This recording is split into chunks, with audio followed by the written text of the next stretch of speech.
O que Deus tem para nos dizer hoje? Sejam todos muito bem-vindos ao nosso 35º Falando de Deus.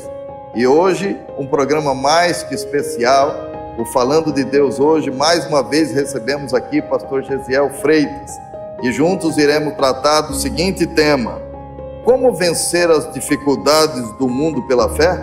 Estaremos nos baseando no texto da Escritura Sagrada, que está escrito na Epístola Universal de João, na sua primeira, capítulo de número 5, versículo de número 4, que diz-nos assim a palavra de Deus: porque todo o que é nascido de Deus vence o mundo, e esta é a vitória que vence o mundo, a nossa fé.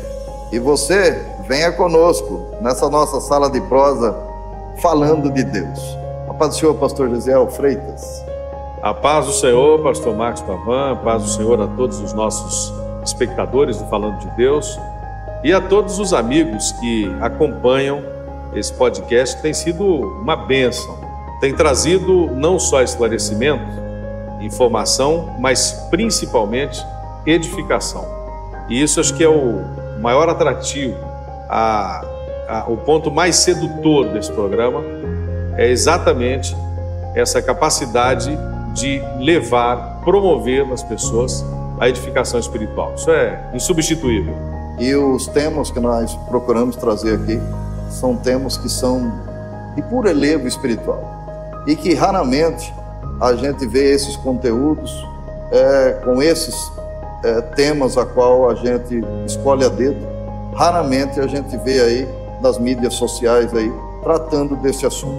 Hoje, por exemplo, você que é nosso espectador do Falando de Deus, você já tem conhecimento que é a nossa terceira vez que nós trazemos aqui no programa Falando de Deus, pastor Gesiel Freitas. Uma vez eu entrevistei ele, outra vez fui entrevistado por ele. E hoje, mais uma vez, nós é que vamos entrevistar ele, porque nós sabemos que de todo esse conteúdo que nós temos aí, o pastor Gesiel fez parte dele, nos ajudando, nos auxiliando, nos dando uma diretriz de como conduzir o programa Falando de Deus. Então nós queremos louvar a Deus uma vez mais pela vida do pastor Gesiel Freitas. Ele, para aqueles que não conhecem, ele é pastor presidente da ADPA, Assembleia de Deus, Palavra do Altar, ou no altar. Que endereço que está a igreja? Avenida das Acácias, número 55, no Jardim das Acácias, em Itajobi. Facinho, via de acesso, né? Tá fácil entrar, reconhecer, chegar, não há dificuldade alguma. É uma igreja abençoada e abençoadora.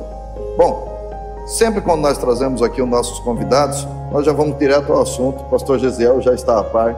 E hoje o assunto que nós queremos tratar é um tema que eu entendo que é muito importante.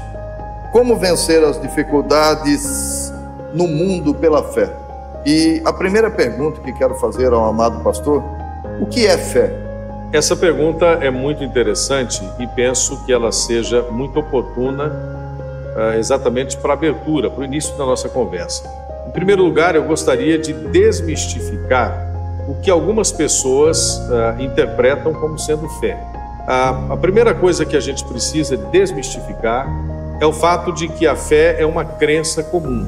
Fé não se trata de crença. Crer é uma consequência da fé.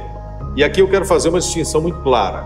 Para nós, cristãos que conhecemos a palavra de Deus, crer difere no seguinte de fé. Fé é um dom, uma graça sobrenatural. Crer é uma atitude, uma virtude natural.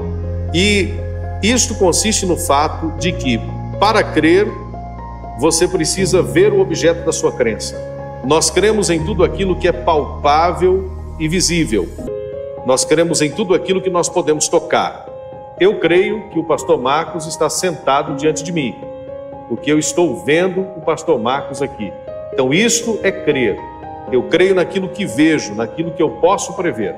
A fé é diferente, porque como trata-se de um dom sobrenatural que é dado através da graça, a fé não exige que nós tenhamos visibilidade ou a possibilidade de apalpar aquilo que é objeto da nossa crença. essa crença da fé ela é diferente da crença comum, porque fé é crer naquilo que você não vê.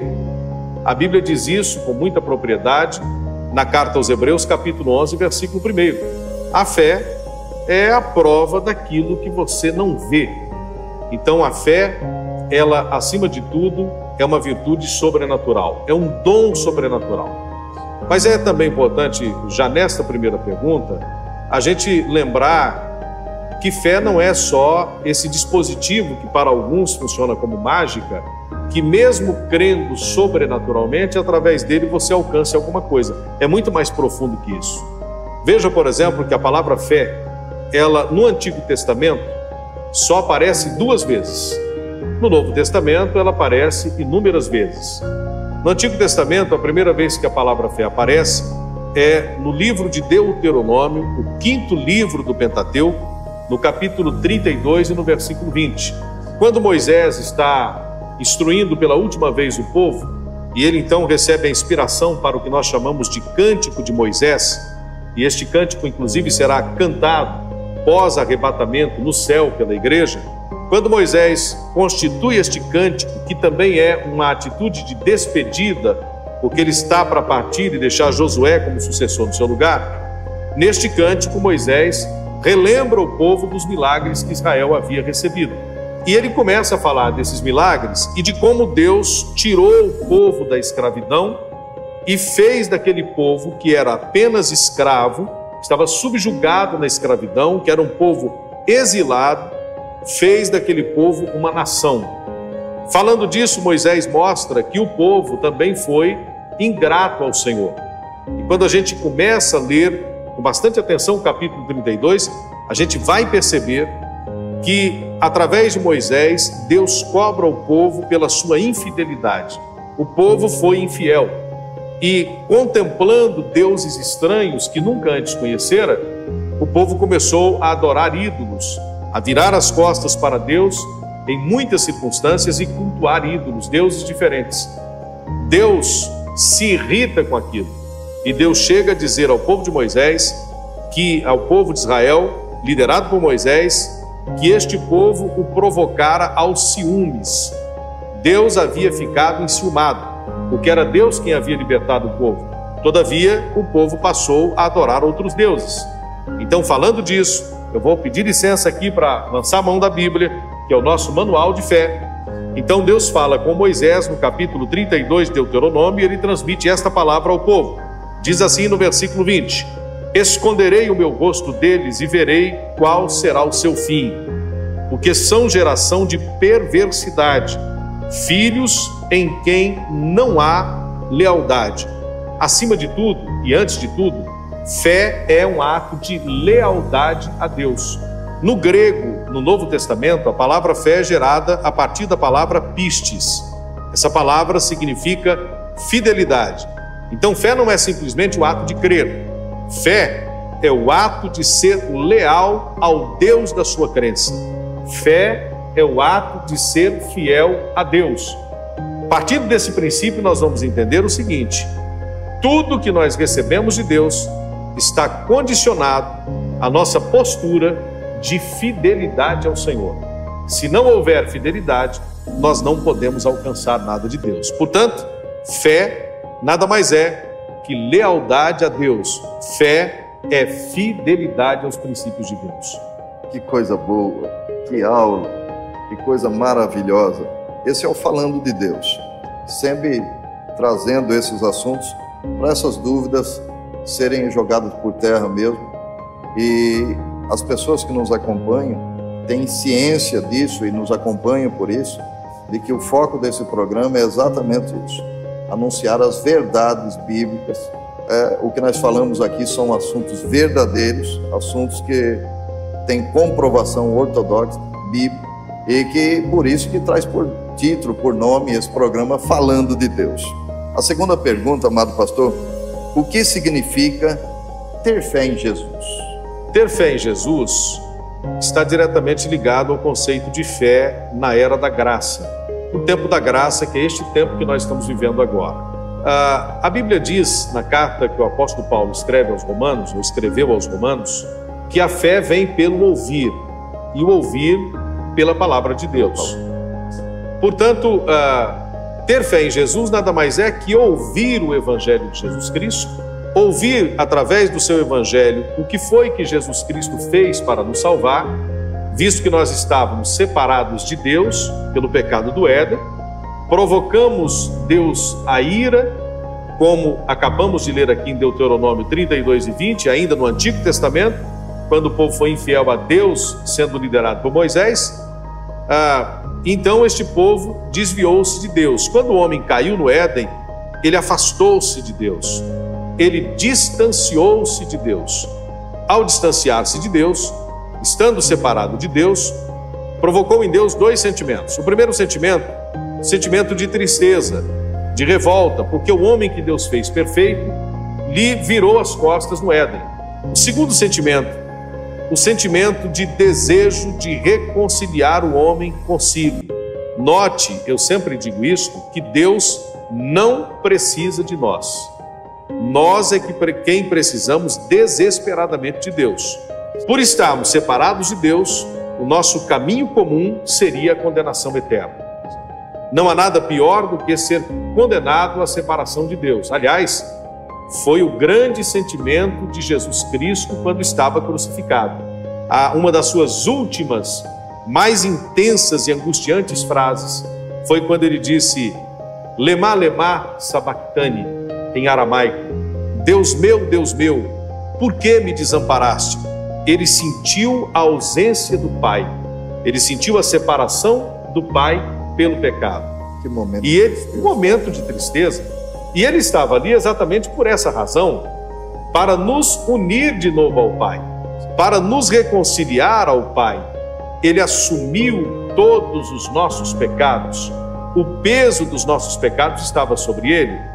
O profeta Isaías, no capítulo 53 do seu livro, ele fala exatamente sobre isso, ele vaticina, ele profetiza, porque Cristo não havia nascido ainda de uma mulher, mas ele profetiza a vinda desse Cristo. E ele diz que ele foi moído pelas nossas transgressões. Todas as nossas culpas estavam sobre ele, e pelas suas pisaduras nós fomos sarados. O escritor João, grande evangelista, no capítulo 3 e no versículo 16, ele narra palavras do Senhor Jesus que diz: porque Deus amou o mundo de tal maneira que deu seu Filho unigênito para que todo aquele que nele crê não pereça, mas tenha a vida eterna. Portanto, Jesus é o grande pacificador da raça humana com o Pai. Estando separados do Pai por causa da inimizade gerada pelo pecado, nós precisávamos de novo voltar a ter essa amizade com o Pai.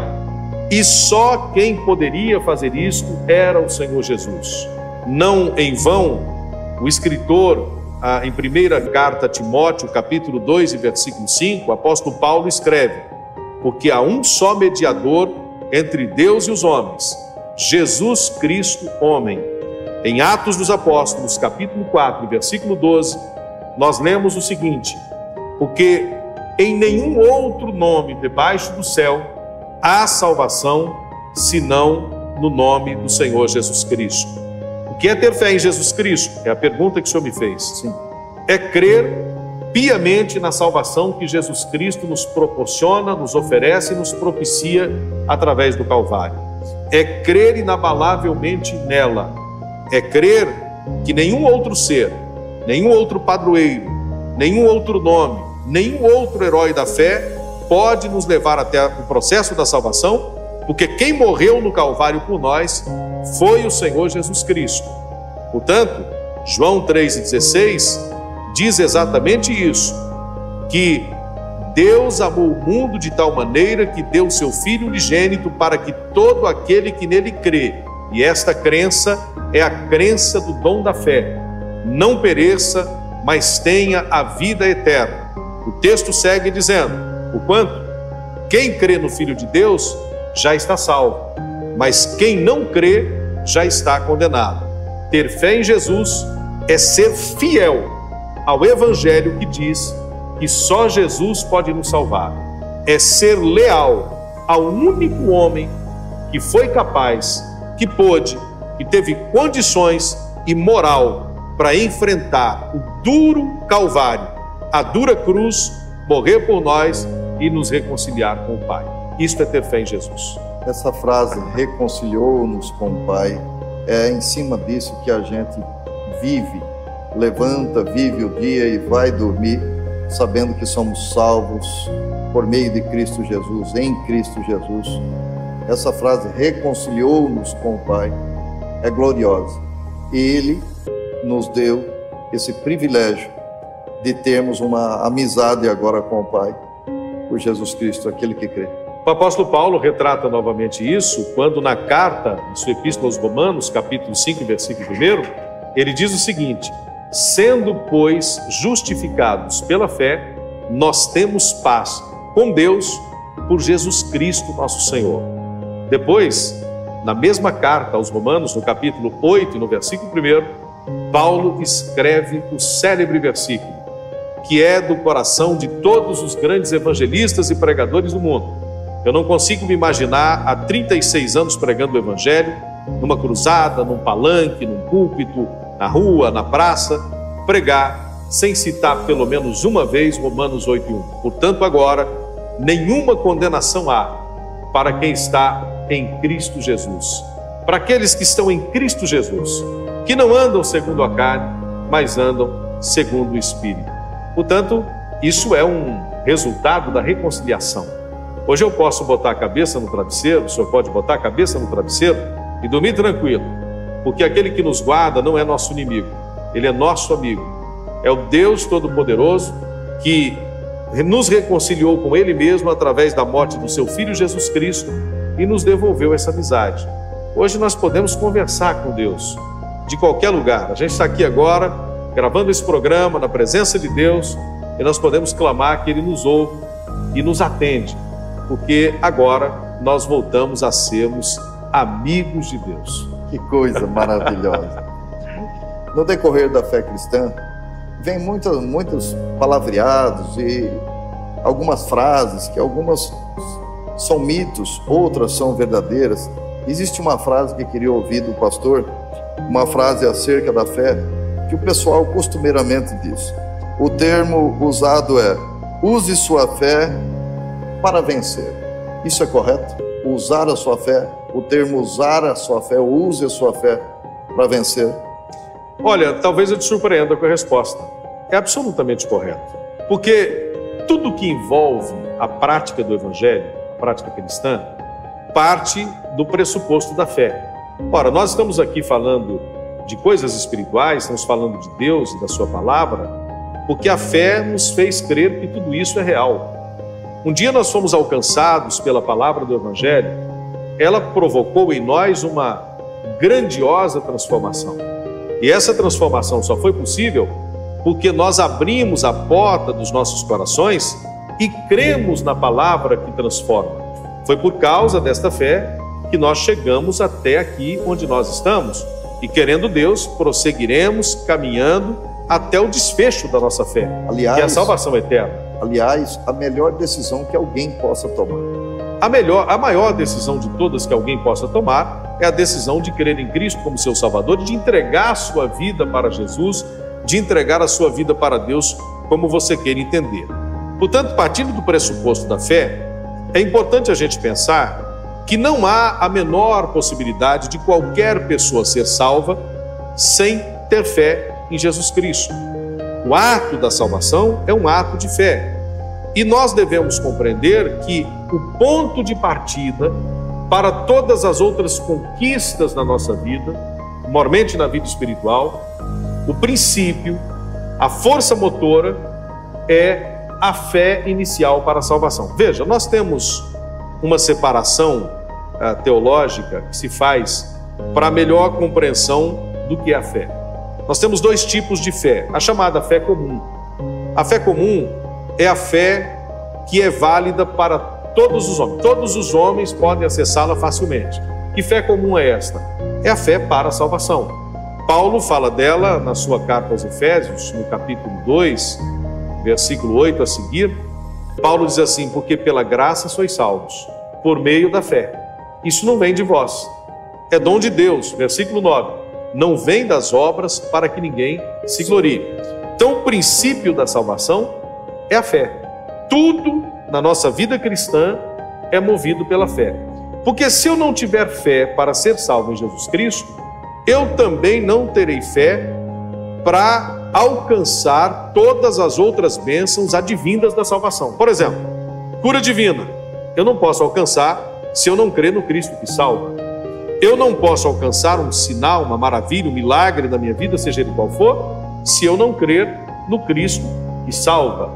Então eu só posso vencer pela fé. Daí nós vamos para o texto inicial usado como base para esse podcast. Primeira carta do apóstolo João, capítulo 5, versículo 4. A vitória que vence o mundo é essa a nossa fé. Em qualquer circunstância, nós dependemos da fé para vencer. E aí eu termino dizendo o segundo tipo de fé que existe, que é a fé para milagres. O primeiro tipo, todos nós obrigatoriamente temos que ter para entrar no céu. E graças a Deus que a fé comum é a mais fácil de ser acessada por todos. Depois, nós temos um tipo mais profundo de fé, que é a fé para milagres. Nem todos têm, mas todos podem ter. Todavia, não tendo esta fé, você pode ser salvo. No entanto, se não houver a fé comum, você nem pode ser salvo, nem alcançar os milagres pela fé. Que coisa maravilhosa. Pastor, nós temos exemplos bíblicos de alguém que venceu pela fé, pelo menos um? Veja, eu acho, nós somos amigos e temos uma liberdade maravilhosa, né? Através dessa amizade, sempre estamos alegres, brincando, rindo um com o outro. E é claro que o senhor é um estudioso muito mais profundo que eu da Bíblia, né? Está sempre cavando, buscando. Seria praticamente impossível nós falarmos de apenas um que venceu pela fé. Porque a Bíblia está permeada, recheada, inundada de exemplos de homens que viveram e não só viveram e alcançaram vitórias, milagres durante o processo da vida, como viveram e morreram pela fé. Se nós acessarmos, por exemplo, a galeria dos heróis da fé, assim chamada Carta aos Hebreus, capítulo 11, nós vamos encontrar homens do Antigo Testamento que venceram pela fé. Nós vamos falar de Abraão, que venceu pela fé, saiu de Ur dos Caldeus, ouviu um chamado de Deus, obedeceu uma ordem, foi para uma terra que ele nem sabia para onde era e venceu. O que dizer de Moisés, que venceu pela fé? O que dizer de Josué, que venceu pela fé? O que dizer de Caleb, que acreditou na promessa com Josué e venceu pela fé? O que dizer, a Bíblia cita na galeria dos heróis da fé até Raabe, a prostituta de Jericó. Nós temos outros exemplos como Davi, que venceu pela fé. Nós temos Sansão, que venceu pela fé. Nós temos Jó, que venceu as maiores agruras que enfrentou e é tido como patriarca da paciência no Antigo Testamento e venceu pela fé. Se nós olharmos para o Novo Testamento, meu irmão, nós teremos muitos exemplos. Nós vamos falar do cego de Jericó, que conquistou pela fé. Nós vamos falar do paralítico de Betesda, que venceu pela fé. Nós vamos falar do paralítico de Cafarnaum, que venceu pela fé. Nós vamos falar de Jairo, que teve a sua filha ressuscitada por um ato de fé. Nós vamos falar de Marta e Maria, que pela fé receberam de volta da morte Lázaro, quando Jesus foi visitar Betânia, 4 dias depois que Lázaro estava morto. Nós vamos falar de Paulo, que teve um ministério cheio de percalços e que foi desafiado muitas vezes e provocado para desistir da sua fé, mas ele foi fiel até o fim e morreu decapitado, e dizendo a mais linda das frases que um homem de Deus poderia dizer: combati o bom combate, acabei a minha carreira, mas eu guardei a minha fé. O que dizer de Pedro, de Tiago, que morreu atravessado a espada, e tantos outros? Se nós fugirmos ainda dos heróis da Bíblia, nós podemos ler um livro, por exemplo, dos grandes heróis da fé, que não estão inclusos na Bíblia, mas que morreram e estão sepultados nas catacumbas de Roma, enfrentando leões, feras, sendo queimados vivos em fogueiras colocadas para a diversão de grandes ditadores, homens cruéis que perseguiam os cristãos. Então a fé não é uma das ferramentas para vencer. A fé é a única ferramenta para vencer. Hebreus capítulo 2, versículo 8 diz isso de forma muito clara: mas o justo viverá da fé, e se ele recuar, diz o Senhor, a minha alma não tem prazer nele. Então, para o salvo em Cristo, só existe uma possibilidade: vencer pela fé. Ou é pela fé, ou é pela fé. Glória a Deus, que coisa maravilhosa. E diante do rumo que esse assunto se estende, um assunto glorioso de se tratar, porque se trata de milagres e milagres estupendos, que não dá nem para dimensionar tantos os nomes que o irmão citou, e todos eles receberam milagres que muito maiores do que qualquer força humana alcançaria, e eles receberam mediante a fé. Eu tenho certeza que os espectadores do Falando de Deus têm a mesma dúvida que eu tenho. Uma experiência de milagre, então, individual, do pastor Gesiel Freitas, uma experiência de milagre que o senhor pode partilhar conosco para avivar ainda mais a fé dos espectadores do Falando de Deus. Pessoal ou na transcorrência do meu ministério? Na transcorrência do seu ministério, um milagre pela fé que impactou a sua vida. Olha, eu só a título de completude, eu vou citar bem rapidamente 4 milagres que ocorreram no meu ministério que me impactaram. Há muitos anos eu pregava na cidade de Curitiba, numa noite fria. Nós tínhamos 2 graus abaixo de zero. Eu havia entrado num voo da TAM em Campinas com 23 graus de temperatura, despreparado para o inverno. Quando eu desci no aeroporto Afonso Pena, em Curitiba, nós tínhamos 2 graus negativos. Era quase noite, e o irmão então me colocou no carro e me levou para uma igreja, num bairro chamado Vila Guilhermina, em Curitiba. E eu estava pregando aquela noite, uma igreja grande, comprida, estreita, mas comprida, lotada de pessoas, era um grande evento. 2 dias anteriores, havia pregado um grande pregador com muitas experiências e milagres. E eu estava apreensivo porque as notícias eram muito boas, portanto repousava sobre mim a responsabilidade de dar continuidade àquela sequência de eventos pentecostais que vinham acontecendo. E o irmão que foi me levar contou do que havia acontecido, e eu fiquei muito preocupado. E eu comecei a pregar, e eu me lembro que aquela noite eu preguei sobre Hebreus 4:12, porque a palavra de Deus é viva e eficaz, mais penetrante que espada alguma de 2 gumes, e penetra até a divisão da alma e do espírito, juntas e medulas, e é apta para discernir os pensamentos e intenções do coração do homem. E eu falei então sobre o poder da palavra, que a palavra de Deus ela é poderosa, tem um poder extraordinário. Durante a pregação, eu, sentindo a igreja muito quieta e preocupado, apreensivo com o resultado, eu comecei a falar também sobre um dos poderes que a palavra de Deus tem por ela só, o poder de curar não só a alma dos homens, mas também o corpo dos homens, porque ela penetra até as juntas e medulas. E quando eu disse que a palavra de Deus tem poder para curar, uma senhora se levantou no meio da igreja e deu um grito, e ela queria falar. Eu olhei para o pastor e perguntei: pastor, o que eu faço? Se essa irmã é uma irmã muito idônea aqui da igreja, pode deixar ela falar. Bem, a irmã era cega de nascença do olho direito, e quando eu disse que a palavra tem o poder de curar, naquele instante ela foi miraculosamente curada e começou a enxergar do olho direito, que desde nascença ela nunca havia enxergado. Foi um milagre impactante na minha vida. Depois eu tive um segundo milagre que marcou muito minha carreira. Eu era pastor em Santa Bárbara do Oeste, estava pastoreando uma igreja, era jovem pastor, e eu estava num culto de quarta-feira, um dos cultos que não é o mais frequentado da igreja, que normalmente é no domingo. Havia um público razoável, e havia uma irmã que tinha um marido que era alcoólatra e não conseguia abandonar o vício da bebida. E ele então, naquele dia, depois de muita insistência dela, ela já estava no culto, ele surpreendentemente chegou na porta da igreja e entrou bêbado.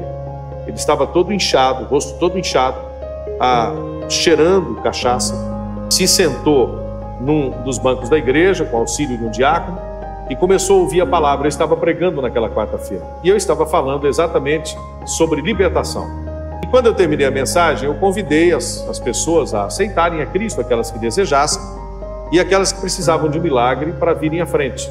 Aquele homem bêbado, caindo, trôpego, ajudado pelos diáconos, veio à frente. E eu perguntei então a ele: o que o senhor mais deseja? Ele disse: o que eu mais desejo é ser liberto do vício da cachaça.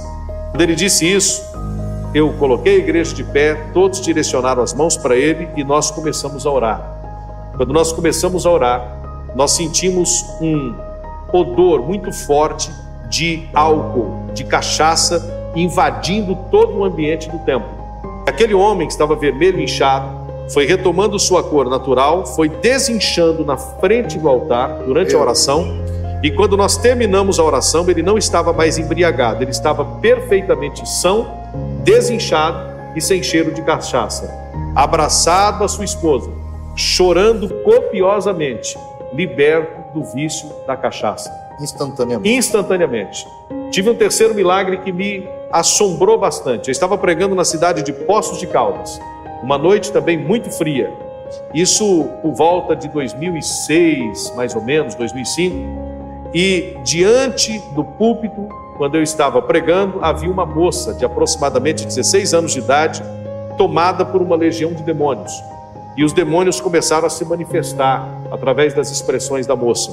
E quando terminou a pregação, o pastor chamou aquela moça à frente e pediu para que eu orasse por ela. Ao orar, os demônios se manifestaram com mais veemência. E eles começaram a me desafiar como pregador. E eu então orei e pedi naquele instante que o Senhor Jesus algemasse aqueles demônios na frente do púlpito. E todos viram quando aquela moça colocou as suas mãos para trás, marcas de algemas invisíveis apertaram seu pulso, e o diabo então disse: eu não tenho mais as mãos, mas eu posso chutar você. E eu pedi ao Senhor que algemasse as pernas dela e que alguém a segurasse. Ela foi algemada também pela canela, deitada ao chão. Eu desci do altar, impus a mão sobre ela, repreendi os espíritos malignos, e eles foram saindo e gritando um a um, e ela ficou liberta naquele exato instante em que nós oramos por ela. Claro que eu poderia contar aqui outros milagres, mas nós não teríamos tempo. Mas me permita terminar com um. Há pouco tempo, eu fui surpreendido em São Luís, no Maranhão. Estava pregando numa praça chamada Maria Aragão, numa grande cruzada evangelística com meu amigo pessoal, pastor Gilmar Santos. Nós dois juntos fizemos uma cruzada de 4 noites. E na hora de orar pelos enfermos, veio um homem, como está o nosso produtor aqui hoje, né? Com um par de muletas. Nosso produtor está porque está com uma fratura no tornozelo. Bem, aquele homem veio porque ele havia sofrido uma atrofia das pernas há 6 anos. Ele não podia mais andar. Foi aposentado pelo INSS. Disseram que nunca mais ele andaria. Ele veio com a filha para frente do palco, um palco de 2,5 metros de altura, no final do culto. E quando nós fomos orar, eu perguntei o que mais as pessoas queriam. Cada uma foi dizendo o que queria. E quando eu cheguei naquele homem, havia uma multidão. Eu me deitei no palco, no chão, para chegar mais perto dele. Peguei na mão dele que estava embaixo e perguntei o que havia acontecido. A filha dele então respondeu, explicou o que havia acontecido. E eu perguntei: o senhor crê que o senhor pode andar? Ele disse: eu creio. Eu disse: então solte as suas muletas e comece a andar na frente do púlpito. Ele jogou as muletas, a filha tomou um susto. Ele não só começou a andar, e tão emocionado, tomado pela emoção que ele ficou, ele começou a correr em círculos, a multidão abriu uma clareira e ele começou a correr em círculos, curado instantaneamente no momento da pregação. Então, eu vi muitos milagres acontecerem no meu ministério. Pela fé, o Jesus que fez esses milagres, e que fez milagres no passado, na igreja primitiva, está aqui hoje, está vivo e continua fazendo milagres. E Ele pode fazer grandes milagres na sua vida. Tenha fé, que é o tema desse programa. Glória a Deus. Que coisa maravilhosa. Para encerrar essa parte, porque nós temos aí ainda o nosso ping-pong, e para que não fique muito extenso o nosso programa, nós vamos direto a esse tema. Eu tenho certeza de que Deus tem algo para falar através da tua boca para os espectadores do Falando de Deus, e muito ainda mais ao final da mensagem pastoral. Mas agora já, nesse tema, é a nossa quinta pergunta para encerrar essa parte do programa. Como vencer as dificuldades do mundo pela fé? Hoje, como vencer tantas dificuldades que vêm pela fé? A primeira coisa que é fundamental, a meu ver, do meu ponto de vista, é indispensável, essencial, é compreender que nós estamos vivendo num mundo que está corroído pelo pecado, vivendo em trevas, tomado pela corrupção moral, pela corrupção social, pela corrupção religiosa. Nós estamos num mundo que não é nenhuma surpresa para nós. É o mundo que está profetizado, vaticinado na Bíblia pelos profetas e pelo principal dos profetas, que é o tema da nossa conversa aqui hoje, o Senhor Jesus. Ele avisou que tudo isso aconteceria. Uma vez percebendo, compreendendo isso, pastor Marcos, nós precisamos entender o seguinte: nós estamos sendo confrontados na nossa fé todos os dias. Tudo que nós pregamos dentro da igreja, para os fiéis, para as ovelhas, para os nossos filhos, o mundo lá fora prega na direção contrária. A prova disso é que a ciência tenta, há milênios, distorcer o que a Bíblia diz, trata a Bíblia como lenda, trata os crentes como loucos e diz que a fé é um devaneio humano, porque para a ciência tudo tem que ser provado, palpável, tocado materialmente. E a fé trata de coisas que não podem ser apalpadas nem tocadas, como eu disse no início dessa entrevista. Eu não vejo, mas eu creio. Eu não vejo, mas eu creio. Então, o nosso grande desafio para vencer nesse mundo é cuidar, cultivar e alimentar as nossas convicções basilares, as nossas doutrinas principais. Tudo que a Bíblia Sagrada nos instrui em termos de doutrinas fundamentais. Cremos nos milagres, cremos em Jesus Cristo como Salvador, cremos na vida eterna, cremos no perdão dos nossos pecados, cremos no arrependimento, cremos na reconciliação, mesmo de alguém que já conheceu a Cristo, mas tropeçou e pode novamente ser reconciliado e viver a graça plenamente na sua vida. Cremos em todos os milagres que a Bíblia profetiza e, acima de tudo, cremos que não há outro Salvador abaixo do céu. O mundo sempre dirá o contrário, mas se as nossas convicções estiverem firmadas na rocha que é Cristo, nós permaneceremos fiéis ao Senhor. Daí eu termino com uma recomendação da carta aos Hebreus no capítulo 2. Paremos de olhar para um, para outro, para um escândalo aqui, um escândalo acolá, uma mentira que contam, um confronto, uma falsa prova que encontram contra a nossa fé e divulgam isto como sendo verdade, e façamos o que o escritor aos Hebreus recomendou no capítulo 2 e no versículo 2, olhando firmemente para Jesus, o autor e consumador da nossa fé. Se fizermos isso, estamos falando de fé. Se olharmos para o autor e consumador da nossa fé, nós venceremos todos os desafios nesse mundo perverso e obscurecido pelo pecado. Que coisa maravilhosa! E você pode estar partilhando esse programa com o maior número de pessoas possíveis, compartilhando o programa Falando de Deus.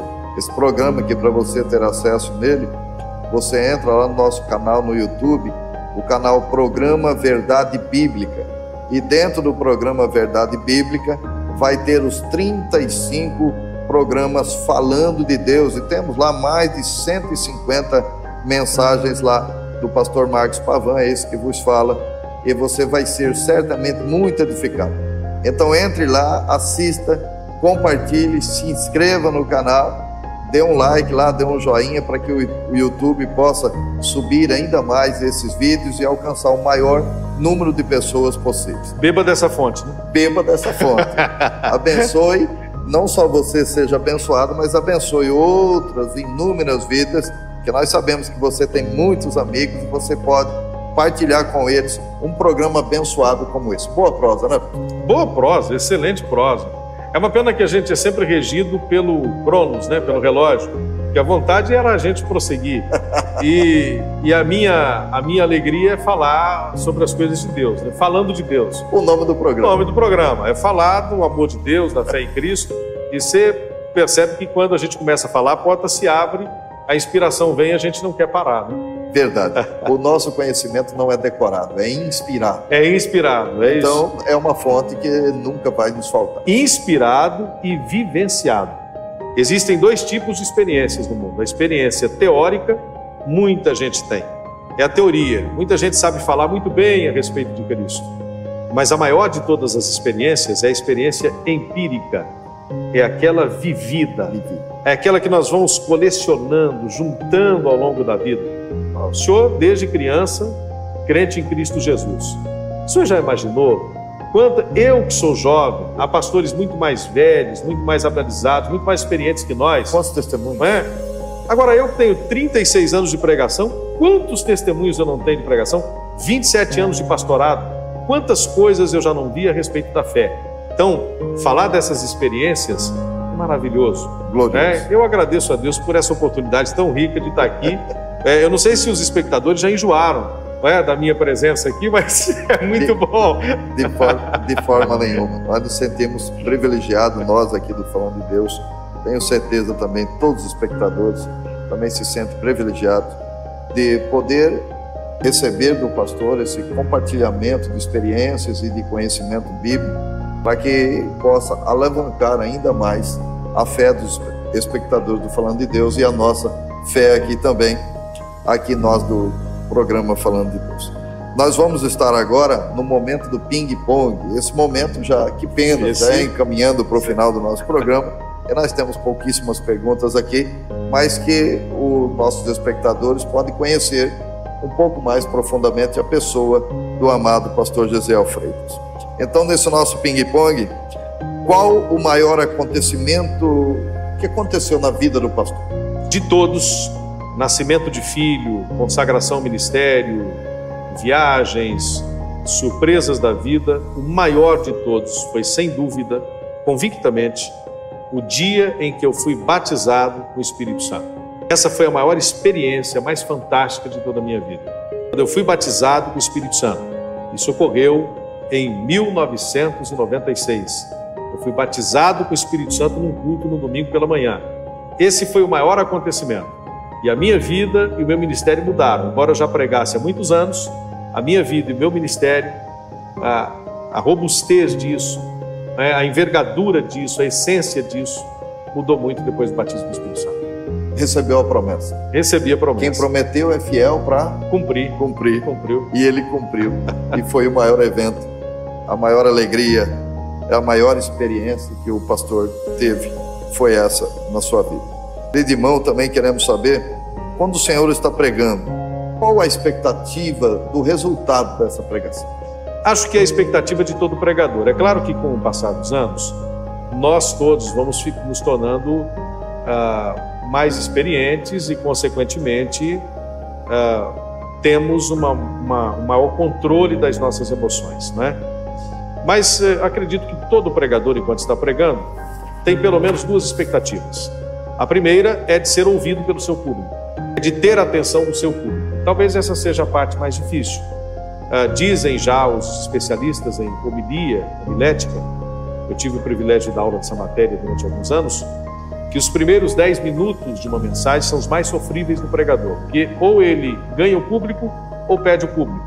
Se você conseguir prender a atenção do público nesses primeiros 10 minutos, para fazer o público ouvir o que você tem a dizer, isso é maravilhoso, isso é um sonho de um pregador. Mas a maior de todas as expectativas é o resultado da mensagem. Quando ela termina, como aquele público vai reagir. E esse resultado, ele é mesclado de várias coisas.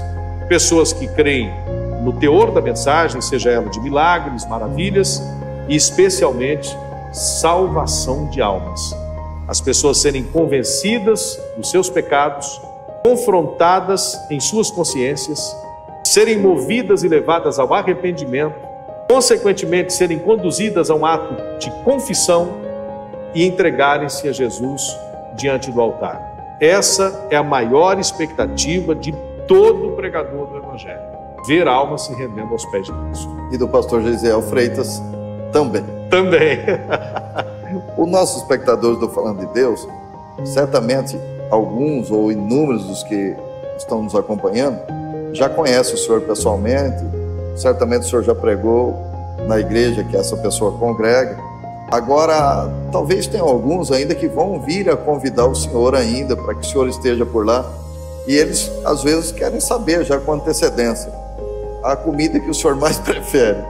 Uma salgada e uma doce, para que aqueles que o convidem para pregar já deixem o cardápio já pronto, já mais ou menos.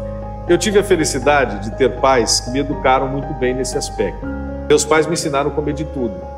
Eu vejo essa moçada de hoje, que eu não como quiabo, eu não como isso, não como aquilo, não como giló, não como aquilo outro. Eu como de tudo. Eu brinco com o pessoal e digo que só não como pedra porque quebra os dentes. Mas sempre tem uma especial. Sim, eu como de tudo, absolutamente tudo.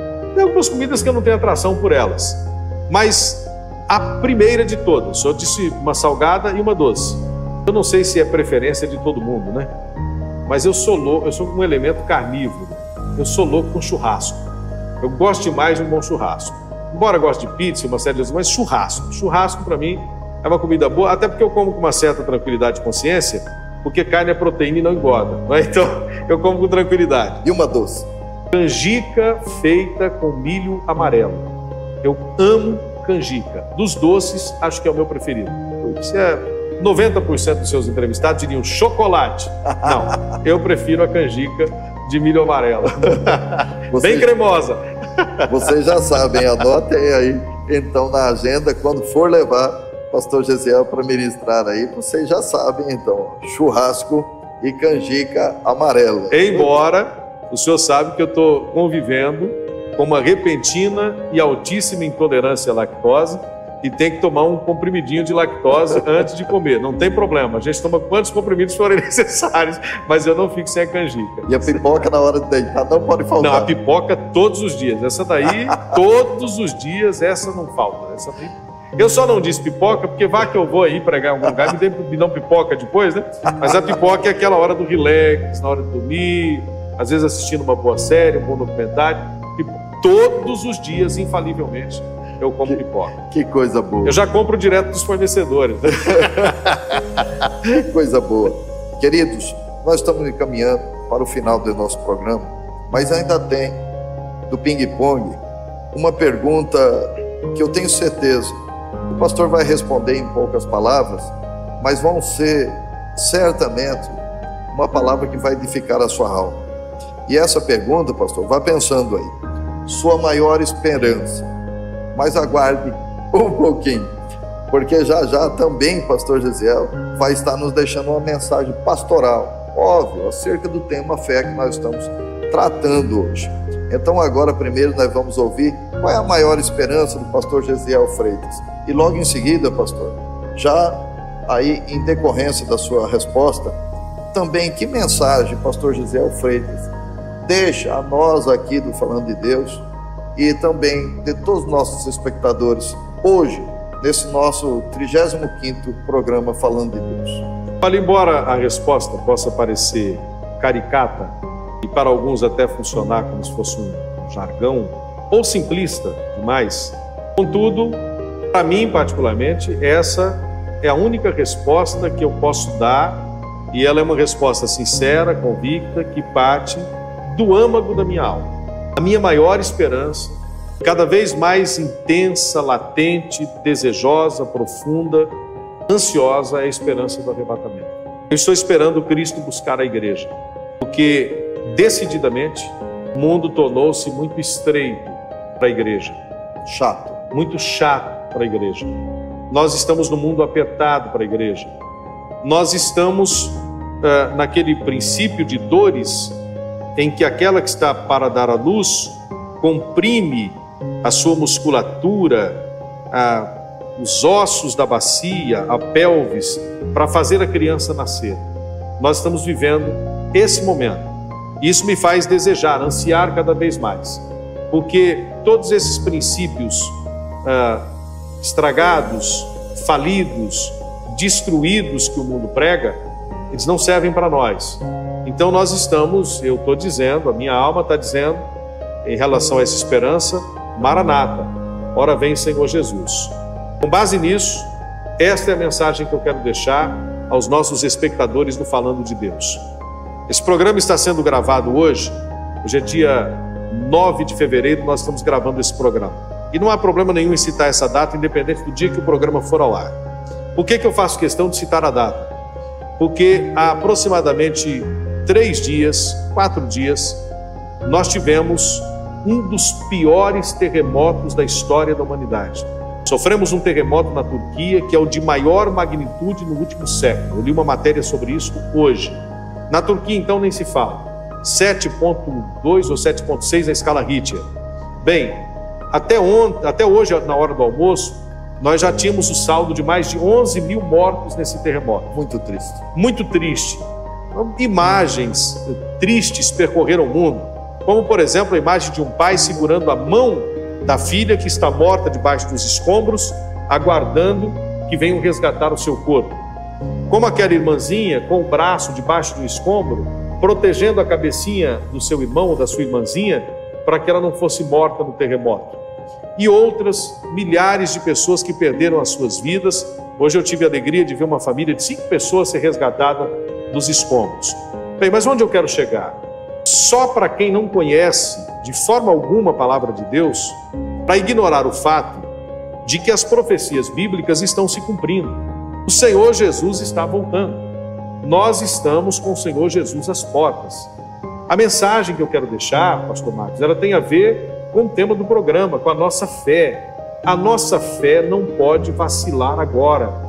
Nós, mais do que nunca, precisamos viver pela fé, esperar Cristo pela fé, praticar a vida cristã, porque o Senhor Jesus está voltando. O justo viverá da fé, e se a minha alma, se ele recuar, a minha alma não tem prazer nele.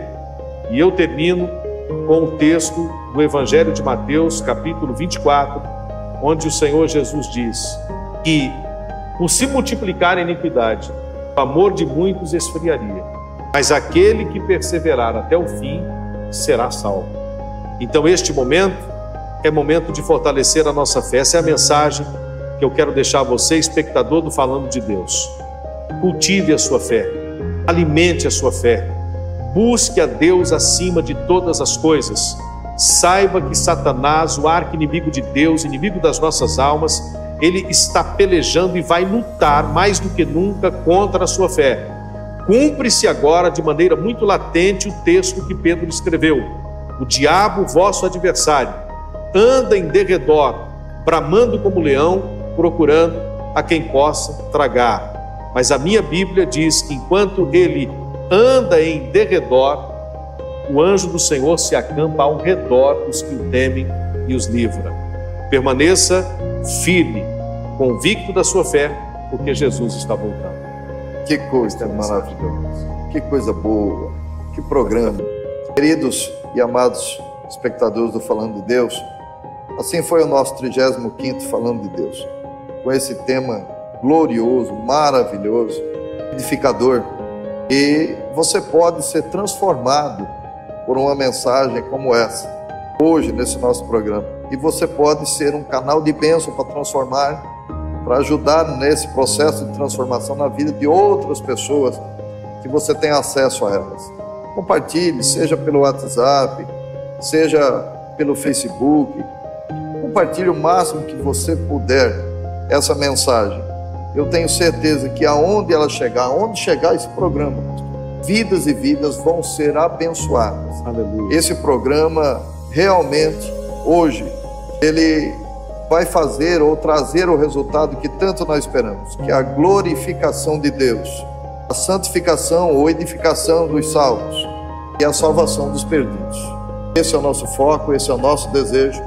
Por isso que tiramos esse tempo aqui para poder gravar essas nossas entrevistas, essas nossas conversas falando de Deus, para surgir esse resultado. E eu tenho certeza que hoje, esse resultado, não tenho dúvida nenhuma, que ele vai surgir efeito. Não tenho dúvida absolutamente nenhuma. Então, um dia desse estaremos de volta com o nosso programa e será o 36º.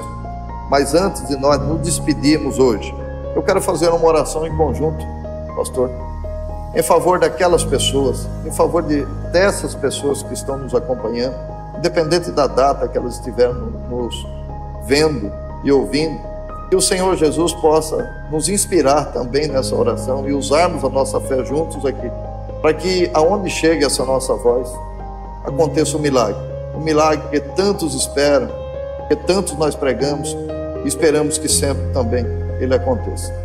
O problema de não recebermos nunca foi Jesus. O problema de nós recebermos é de nós não exercitarmos a nossa fé corretamente no unigênito Filho de Deus, porque Ele não mudou. Ele pode fazer absolutamente todas as coisas. Muito obrigado, pastor. Antes de orarmos, fica o nosso agradecimento mais uma vez do amado pastor, sempre aceitando o convite do nosso diretor e produtor, diácono Adenilson Ribeiro, de estar aqui conosco uma vez mais. Nós nos sentimos orgulhosos. E eu, pessoalmente, me sinto orgulhoso de ser seu amigo pessoal e de partilhar de coisas que acontecem no ministério, que sempre essa nossa conversa sempre contribui para a nossa melhoria, para esse serviço glorioso da obra de Deus. Pastor Marcos, eu é que lhe agradeço.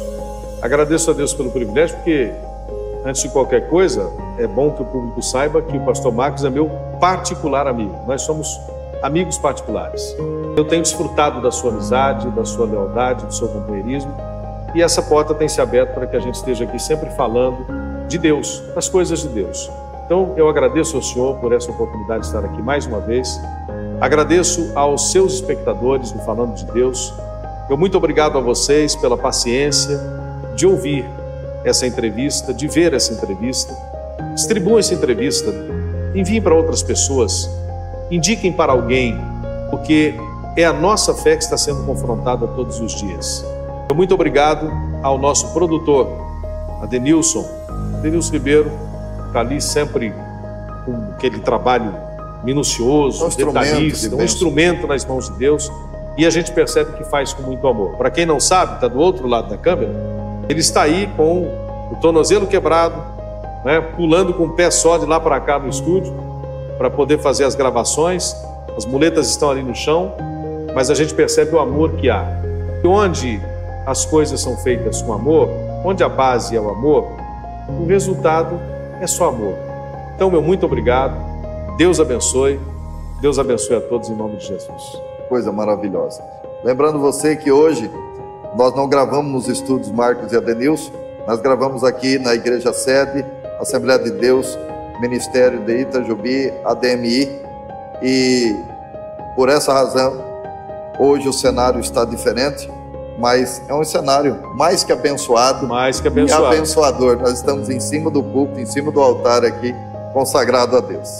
Vamos receber a oração do servo de Deus. Aliás, nós vamos orar junto, em favor daquelas vidas, aquelas vítimas desse acontecido tão terrível, desse terremoto, e orarmos também em favor de você, que nos acompanhou até agora, que é um instrumento de Deus para partilhar desse programa, compartilhar ele com outras pessoas, que você seja alcançado. Receba a oração do servo de Deus. Amado Senhor, Deus nosso, Pai eterno, em quem confiamos, Pai das luzes, em quem não há mudança nem sombra de variação. A Tua palavra diz que sem fé é impossível agradar a Deus. Sim, sim. E uma vez os seus discípulos, reunidos com o Senhor, lhe pediram: acrescenta-nos a fé.